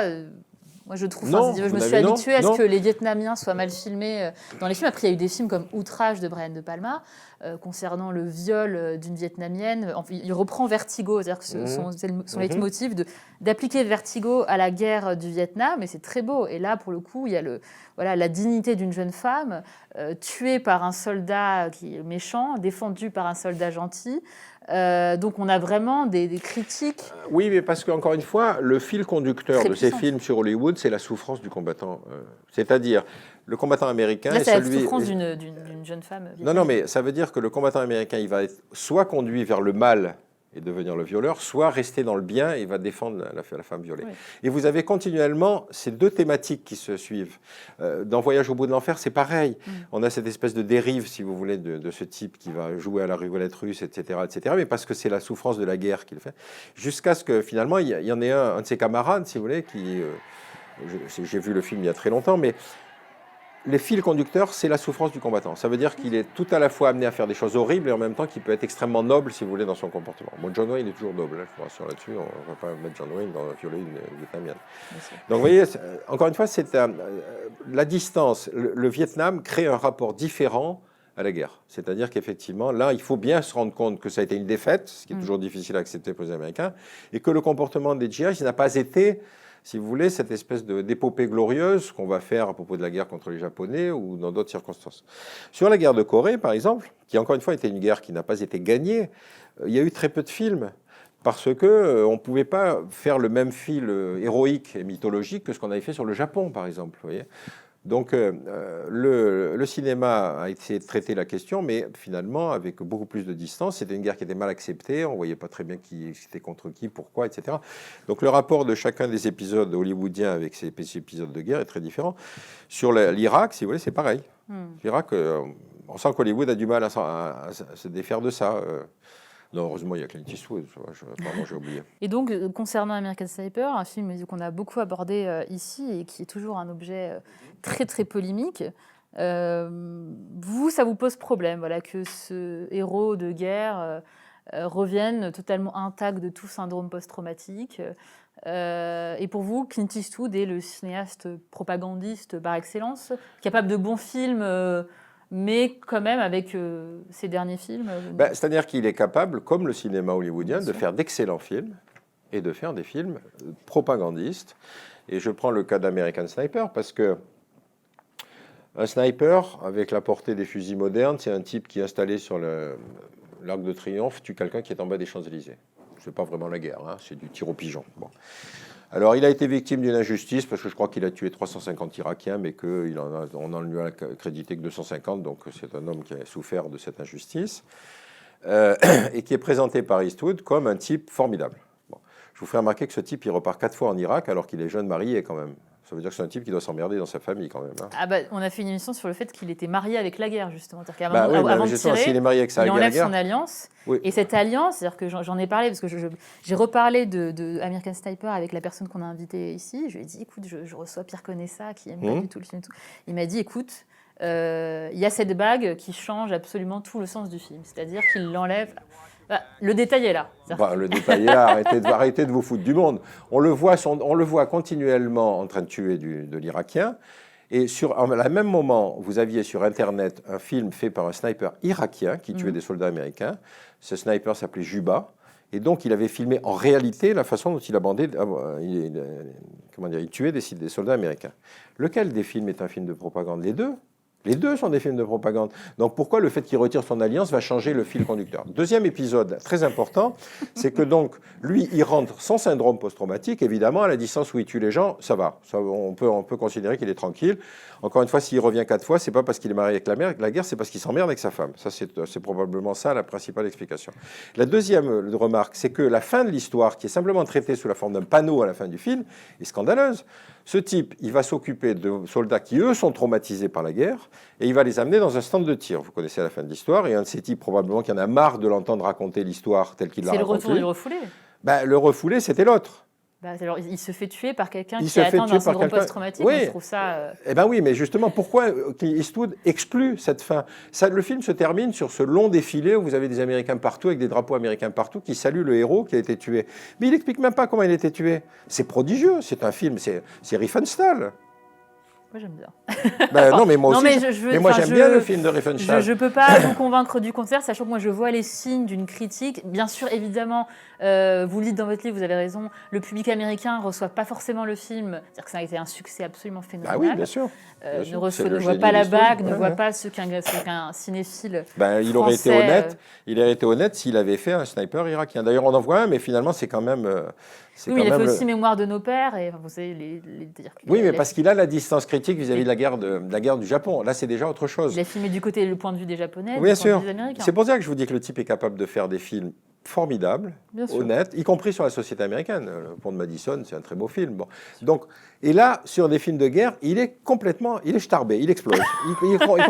Mais c'est un type qui n'a jamais fait la guerre. Il passe Alors, son moi, temps à jouer les soldats. Ça ne me pose pas de problème. C'est-à-dire qu'on peut être très juste sur un sujet sans l'avoir traversé. C'est-à-dire que, Mais à un encore moment, une on fois, travaille de- prenez la 317e section et prenez Bien sûr. n'importe quel film américain. Vous n'avez pas du tout, ou même le film de Oliver Stone, parce qu'Oliver Stone sait ce que c'est que la guerre. Vous défendez vous-même, mais il faut sauver le soldat Ryan de Spielberg, qui filme extrêmement bien la guerre. Mais justement, parce que Spielberg a essayé de se renseigner. Il a discuté avec des combattants et les Voilà. types lui ont dit le seul, voilà, on n'y voit rien, on ne comprend pas en cours, etc. Et donc, il a décidé de le filmer caméra à l'épaule.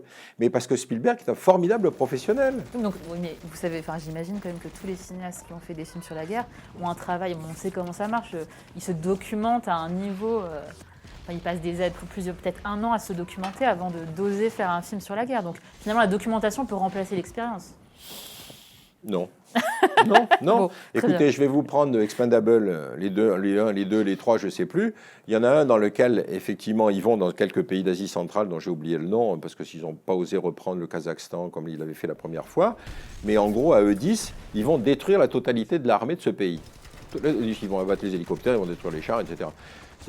Comment est-ce qu'on peut raconter des épisodes pareils? Je veux dire, on n'est pas obligé de le faire avec cette espèce de distance incroyable qui fait que les gentils et les bons sont tous du même côté et ils sont tous capables de tuer tous les méchants d'un coup.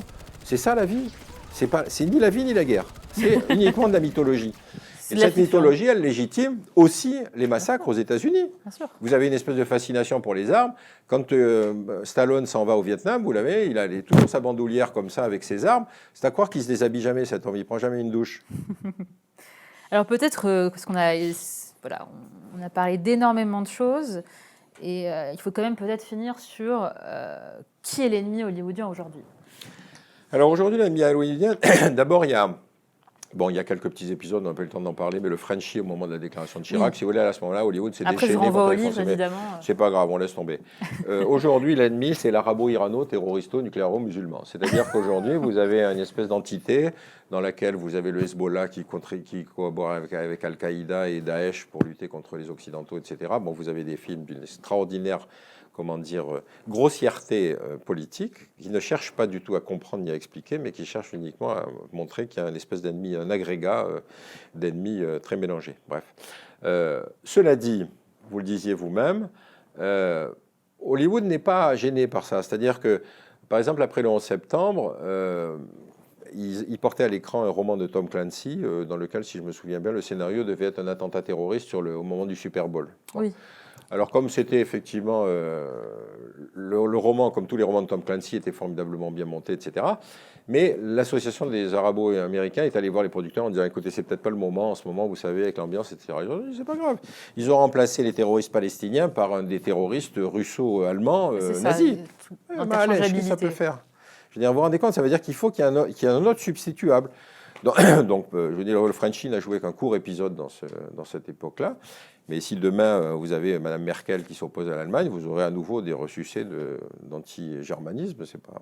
Hollywood est là pour rendre écho à la société américaine, pour lui dire qu'elle a raison. Et c'est des individus qui eux-mêmes se mettront en contrepoint pour essayer d'expliquer que c'est pas comme ça que ça s'est passé. Mais c'est ni Stallone, ni Chuck Norris. Et vous m'avez fait découvrir donc, ce documentaire Hollywood et les Arabes d'un universitaire, un professeur d'université, Jack Shaheen, c'est ça, C'est ça, oui. qui est assez accablant, c'est-à-dire que c'est 1 heure d'extraits de films qui va de James Bond à des films, enfin Le Bûcher des Vanités de Palma, enfin il y a tout qui y passe. Sidney Lumet, des films que j'adore, Aladdin, film que j'adore, Walt Disney, et qui montre à quel point la vision de l'arabe, c'est-à-dire que ça court depuis des décennies, enfin, voilà un ennemi qui est constant, l'arabe est montré comme lubrique, idiot. Évidemment, il vit dans le désert. En fait, il vit à Arabland. C'est pas partout. Oui, alors ça commence comme ça. C'est le début, oui. L'arabe il vit vit dans à le désert. Arabland. En gros, c'est ça. Ouais. Et puis, il rêve très souvent d'une belle américaine blonde parce que son harem ne lui suffit pas. Absolument. Et puis après, ça mute un peu. Mais qu'est-ce qui crée la permanence de ce cliché? Enfin, j'imagine qu'il y a évidemment à chaque fois des rebondissements politiques mais j'ai l'impression que ça reste très constant depuis...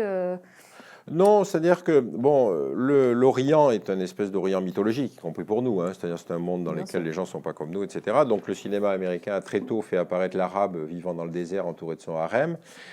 Et ça faisait partie d'une figure exotique. Bon, je ne sais pas si vous vous souvenez de... ça me fait penser à un film avec Gary Cooper et Marlène Dietrich. Je crois Morocco. que c'était Morocco. Par contre, il ne faut pas où- toucher à Morocco. Bah non, mais la scène où à la fin, elle le suit dans le désert en enlevant ses souliers à talons. Ah, moi, c'est une des plus C'est belles fins du prodigieux. cinéma. je veux dire. J'ai jamais vu une femme de légionnaire suivre le légionnaire. Oui, mais avec- c'est terminé. c'est Qui Gary filme Cooper. le Japon, Alors, qui filme C'est Gary Cooper, non, je suis d'accord. le On le suit Maroc, dans le désert, c'est- cet homme. Et donc, Ouais, si bon. vous voulez, le rapport à l'arabe, Passons. si vous voulez, est une espèce de rapport qui, dans un certain temps, a été l'homme du désert vivant. Voilà. Il y a même un film avec Elvis Presley où il sauve un cher et on, qui on va est lui cité dans le proposer, documentaire. Ouais. on va lui proposer le harem, mais il préfère garder sa blonde, comme ils disent les Canadiens, au pays. Bon. Donc, si vous voulez, tout ça, c'est une première partie. Après, il y a le terroriste qui va commencer à apparaître, avec en particulier le Bien sûr. problème israélo-palestinien. Et donc, à ce moment-là, l'arabe est coincé dans une espèce de problématique qui est le type qui va faire de l'attentat terroriste. Il y a une troisième catégorie qui va commencer à partir de 1973, quand tout à coup apparaît le cher, si vous voulez, du Moyen-Orient, plein de pognon. Et vous avez un film qui est extraordinaire, qui s'appelle Network, dans lequel... J'aime beaucoup par ailleurs. Bah, écoutez, c'est Mais formidable. j'avais oublié les scènes. C'est formidable. Non, ça ressemble effectivement à La Nuit de Cristal, c'est-à-dire le type qui commence à parler. Il y en a marre des Arabes qui viennent tout acheter chez nous, sortez à vos fenêtres et criez, il y en a assez. Je vous dis, ça rappelle effectivement la condamnation des Juifs pendant la Nuit de Cristal. Mais enfin, on garde la comparaison historique qu'on veut. C'est inadmissible que ce truc soit sorti. C'est inadmissible. C'est une manière de dire, mais tous les Arabes, avec l'espèce d'appétence des Américains pour les armes, vous ne pouvez pas vous imaginer que ça va rester sans effet. Donc l'Arabe est entré dans des catégories comme ça. Listen to me, goddammit. The Arabs are simply buying us. There's only one thing that can stop them. You. You. So, I want you to get up now. I want you to get up out of your chairs. I want you to get up right now and go to the phone.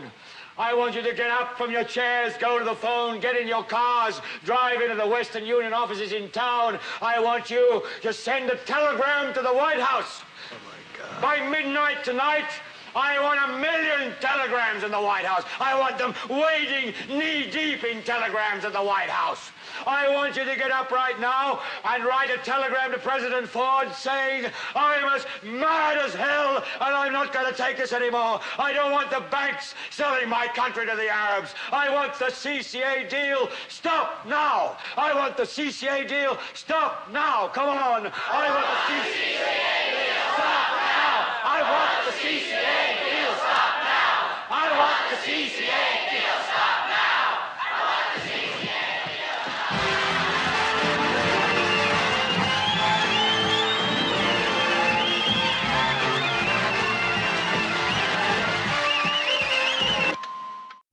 Et effectivement, alors après, avec le 11 septembre, évidemment, là, il s'est totalement solidifié dans la catégorie. Alors, ce qui est extraordinaire, et je reviens sur un personnage comme Spielberg, c'est quand il a tourné le film sur l'attentat terroriste contre l'équipe Munich. israélienne à Munich, le film Munich, ouais, J'adore aussi. aux Jeux Olympiques, il expose d'une manière ou d'une autre la justesse de la cause des Palestiniens.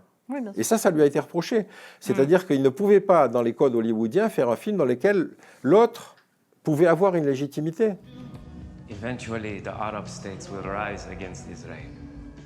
They don't like Palestinians, but they hate the Jews more. It won't be like 1967. The rest of the world will see by then what the Israelis do to us. They won't help when Egypt and Syria attack. Even Jordan. Israel will cease to exist. What? This is a dream. You can't take back a country you never had. You sound like a Jew. Fuck you. I'm the voice inside your head telling you what you already know. You people have nothing to bargain with. You'll never get the land back. You'll all die old men in refugee camps waiting for Palestine. We have a lot of children. They'll have children, so we can wait forever. And if we need to, we can make the whole planet unsafe for Jews. You kill Jews, and the world feels bad for them and thinks you are animals. Yes. But then the world will see how they've made us into animals. They'll start to ask questions about the conditions in our cages. You are Arabs. There are lots of places for Arabs. You're a Jew sympathizer. All you Germans, you're too soft on Israel. Well, you give us money, but you feel guilty about Hitler. And the Jews exploit that guilt. My father didn't gas any Jews. Tell me something, Ali. What?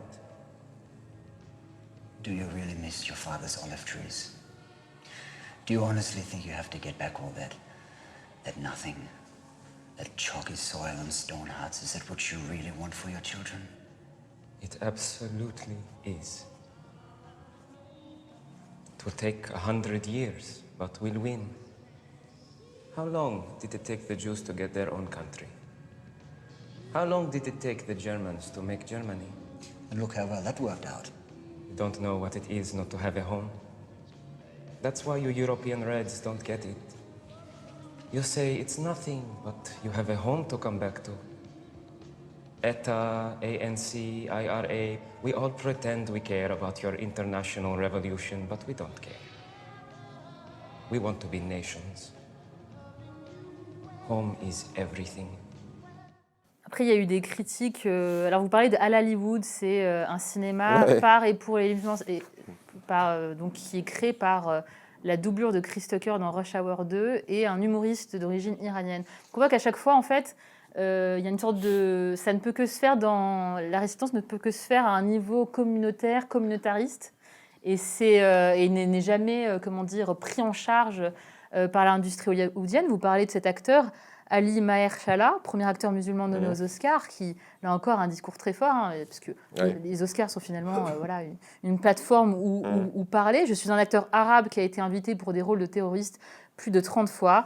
Dans mon premier film, à l'âge de 14 ans, Munich, j'étais le fils d'un terroriste islamique. Lorsque je me suis plaint du profilage racial à un directeur, on m'a dit que j'avais de la chance de pouvoir utiliser mon appartenance ethnique en tant qu'atout dans une industrie où les acteurs blancs ont du mal. Réjouissez-vous, les opportunités de travail sont nombreuses. Enfin, les Arabes ont une place à Hollywood, pas dans un rôle bien sûr, mais à la périphérie, dans un personnage sans visage, manipulant un détonateur, tandis qu'un homme blanc célèbre, simplement en agitant son cul, gagne un Oscar. Et puis, vous citez cette phrase aussi de l'American Arab Anti-Discrimination Committee, pardon pour mon anglais. Chaque fois qu'un arabe accomplit le rituel de se laver les mains avant la prière, cette image annonce au spectateur qu'il va y avoir de la violence. Donc il y a cette scène dans le Clint Eastwood, son dernier film, 5h17, pour Paris, donc, où il y a une tentative d'attentat raté dans le Thalys. On filme d'abord ses pieds, on le filme de dos, et puis finalement on voit son visage apparaître dans les toilettes du train. Il se lave le visage, donc ça rejoint très bien cette citation. Il fronce les sourcils avant de sortir des toilettes et d'attaquer les passagers du train. Donc là, c'est vrai qu'on est dans le film est passionnant pour d'autres raisons, mais là, on voit vraiment une sorte de cliché absolu de ce arabo-irano-musulman. Alors, allez-y. Non, mais c'est un film, effectivement, qui a vocation à faire... montrer qu'effectivement on peut lutter contre le terrorisme, donc il n'y a rien à en dire de particulier.